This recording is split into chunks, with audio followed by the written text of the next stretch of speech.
जौनपुर में आज समाज विकास क्रांति पार्टी के राष्ट्रीय अध्यक्ष अशोक सिंह ने भारतीय जनता पार्टी पर जमकर निशाना साधा।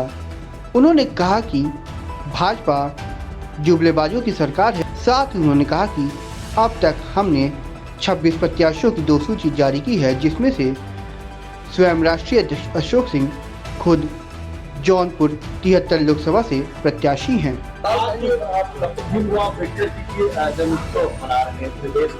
अयोध्या के सांसद हैं, उन्होंने कहा कि संविधान बदलना। तो मैं आपको कहा कि यही बात तो कही, इनका गुंडा राज चल रहा है।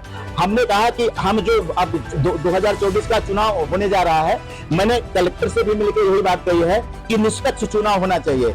अगर आपने निष्पक्ष चुनाव कराने की कोशिश नहीं की तो हम निर्वाचन आयोग को पत्र लिखेंगे, और अगर वहां से भी सुनवाई नहीं हो तो हम सड़क पे उतरेंगे चुनाव के दौरान ही कि निष्पक्ष चुनाव हो।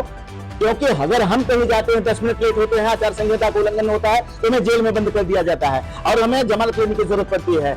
हम अपोजिशन के कैंडिडेट को कह रहे हैं, यहीं पे भारतीय जनता पार्टी ने एक हवाई जहाज से एक कैंडिडेट को उतार दिया है, कृपा शंकर सिंह को। वो कहीं भी गाड़ियों से जाते हैं, काफिले से जाते हैं, प्राइमरी विद्यालय में जाके कहते हैं, अपील करते हैं। प्राइमरी विद्यालय में जबकि आचार संहिता का उल्लंघन होता है और जाके कहते हैं कि कमल के फूल को उड़ दो, मोदी जी को उड़ दो, तो ये क्या आचार संहिता का उल्लंघन नहीं है? उनको कब जेल में डाला गया? मैंने डीएम से भी शिकायत की थी, उन्होंने कहा कि इस चीज को संज्ञान में लेंगे, लेकिन अभी तक उनको जेल में नहीं डाला गया। हमको तो जेल में डाल दिया गया 10 मिनट लेट होने के कारण, तो उनको तो नहीं जेल में डाला जा रहा है। तो मैं कहना चाहता हूं कि चुनाव निष्पक्ष होना चाहिए। हम डीएम से भी अपील किए हैं, निर्वाचन आयोग से भी चिट्ठी लिख रहे हैं कि निष्पक्ष चुनाव हो। अगर निष्पक्ष चुनाव होगा तो देश का देश पानी का पानी हो जाएगा।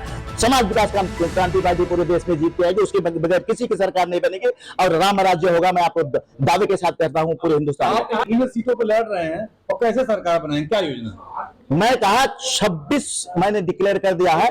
गाजियाबाद का अभी गलत न्यूज आ रही थी, किसी ने कह दिया, पुरानी न्यूज चला रहे थे कि वापस ले लिया, जबकि हमारा गन्ना किसान पे लड़ रहा है, बीजेपी को हराने का काम कर रहा है वहां पे गाजियाबाद में। अभी भी इंक्वायरी कर दीजिए, वहां पे वो लड़ रहा, अच्छी तरह से लड़ रहा है, गन्ना किसान वहां से अच्छी लड़ रहा है, अच्छी तरीके से लड़ाई में है।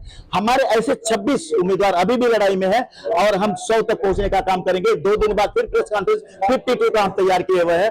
हम घोषणा करने के लिए दिल्ली में जा रहे हैं, कल मेरी फ्लाइट है। तो मैं आपसे ये कह रहा हूं कि 100 से ज्यादा सीटों पे हम लड़ रहे हैं, बिना हमारे सरकार नहीं आएगी। एक 400 का आंकड़े की बात नहीं है, 40 का आंकड़ा पार करके दिखाएं तो मैं पॉलिटिक्स करना छोड़ दूं। 40 का आंकड़ा पार करके बताएं। गठबंधन की बात किसी के साथ गठबंधन नहीं करूंगा। गन्ना किसान आपका चुनाव चिन्ह है और जौनपुर के सागन में चीनी मिल बंद हो चुकी है, आप किस तरीके से इस चीज को देखते हैं? तो आप बता रहे कि सरकार, जब अभी तक बीजेपी की सरकार थी, उन्होंने क्या किया? कहते हैं ना, हमने जौनपुर का विकास किया, हमने देश का विकास किया है। धर्म की राजनीति करने की बात नहीं है। गन्ना मिल क्यों बंद है? हमारी सरकार है कि हम सांसद बनेंगे, उसको खुलवा के छोड़ेंगे। सब जुमले वादे हैं। मैंने आपको बता दिया 14 लाख कहाँ गए, पहले मुझे जवाब दो, 14 लाख गए कहाँ? हर इंसान, नोटबंदी के कई लोगों की जाने गई, कई वृद्ध लोगों जाके ये कहे कि हम देश के राष्ट्र हित में काम कर रहे हैं, लेकिन उनके जाने चली गई। तो बताओ, लाइन में खड़े होकर 12 घंटे लाइन में रहे, उनको पैसे नहीं मिले, 2-2 हजार नहीं मिल पाए हैं उनको। तो उनके उसका जिम्मेदार कौन है? भारतीय जनता पार्टी उसका जिम्मेदार है।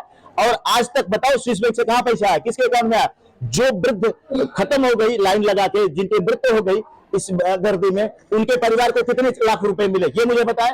देखो, मुफ्त में अनाज देने से नहीं होता है। हम किसी को भिखारी बनाने का काम नहीं करेंगे। कांग्रेस में आपने कहा कि आप धनंजय सिंह से जेल में जाकर के समर्थन मांगे, क्या हुआ? जी बिल्कुल मांगेंगे, फॉर्म भरने के बाद। अभी मैं धनंजय को ये नहीं जाके कह सकता कि आप चुनाव न लड़ो, ये मेरा अधिकार नहीं है, ये मेरा कर्तव्य नहीं है। जब यहाँ पे जौनपुर की सीट से धनंजय सीट नहीं लड़ेंगे तो हम उनसे समर्थन मांगेंगे। आज हमारे पास अगर मिलने के कृपा शंकर तो मैं बोलूंगा गन्ना किसान पे दो, मैं कहूंगा वो आए हमारे साथ, हम तो उनको चाय पिलाने के लिए तैयार है। वो आए तो बोलूंगा कि अपने परिवार को भी गन्ना किसान अच्छा चुनाव चिन्ह है, देश का काम करेगा। छोड़ो बीजेपी, छोड़ो कमल का फूल, आप गन्ना किसान पे वोट दो। तो जब फॉर्म नहीं भरेंगे तो मैं जाऊंगा, सबके साथ मिलूंगा, मैं तो उनसे भी मिलूंगा, मैं तो सबसे मिलूंगा और बोलूंगा गन्ना किसान ही काम करेगा। किसान नहीं रहेगा तो देश आजाद कभी नहीं होगा। किसान की रक्षा करो, किसान की रक्षा करने के लिए गन्ना किसान पे वोट दो। आपका चुनावी मकसद क्या है, मेन मकसद क्या है? मैंने आपको सारे मुझे बता दिए। मेन मकसद है कि हम भारत को, जो यहाँ पे गुंडा राज है, कह रहे हैं गुंडा राज नहीं, गुंडा राज नहीं, गुंडा राज खत्म करने का काम करेंगे, डर निकालने का काम करेंगे। जैसे बाबा साहब को आज मैं हार चढ़ाने के लिए डर के गया, 11:40 पे गया कि 1 बजे जाऊंगा तो शायद मुझे करने ही नहीं दे, शायद मुझे अरेस्ट कर ले पुलिस, आचार संहिता का उल्लंघन कर रहे हो। आप 4 गाड़ी से क्यों आए, 5 गाड़ी से क्यों आए? इससे अच्छा हम शांति से दर्शन तो करके आए, हार तो चढ़ा के आए। ये गुंडा राज खत्म करने का काम करेंगे।